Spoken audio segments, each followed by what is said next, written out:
لا، ما خلصناش من بيت سماح بيت انور سماح انور دي. طبعا الفيديو اللي فات كان على هي لما غلطت في المصري. صبرت يومين ثلاثه مع بص في النت، لقيت وحده اسمها سمر ابو هشيمي ما تغلط في الصعيد. تاي يا سمر يا بنت ابو هشيمي، انت ما تغلطي في الصعيد. طب انت عارفه ايه عن الصعيد؟ انت عارفه ايه عن الصعيد لما انت تغلطي في الصعيد؟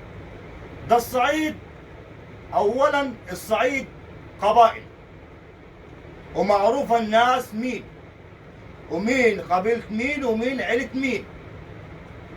كل الصعايده يد وحده، فاهمين بعض وعائلات، وكلهم عله عم واخوال ونسايب. انت ما تغلطي في الصعيد ليه؟ انت فتحت عليكي بوابه جهنم يا سمر يا بنت ابو هشيمي. غلطتي ابشيلي اللي هيجيكي من الصعيد، لانه الصعيد مش ما يغلط في حد.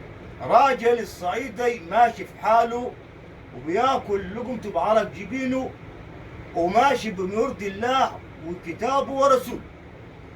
ما تغلطي انت يا بنت باشيمي في الصعيد، يعني عاوزاني اني اغلط؟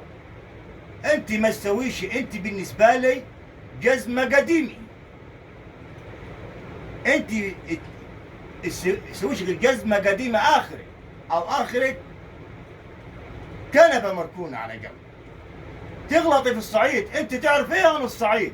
لما انت تغلطي في الصعيد، مين انت يا سمره ابو هشيمه؟ قولي لي. ها؟ انت يا بنت ابو هشيمه اخرك تروح السوق تجيبي خيار وكوسي، او تقعدي في السوق اخرك تروح تجيبي خيار وكوسه وطماطم، او تقعدي في السوق. يا بنت ابو هشيمه الصعيد يد واحده، معروفه الناس ومعروفه مين هي الناس. انت لو ليكي ناس ما كنتش طلعتي وقلتي على الكلام ده على الصعيد. يا بنت ابو هشيمي تهشي بعيد عنيني، لا احسن توقعي او نوقع رقبه. انت ما تسويش اصلا حاجه. خلص الكلام.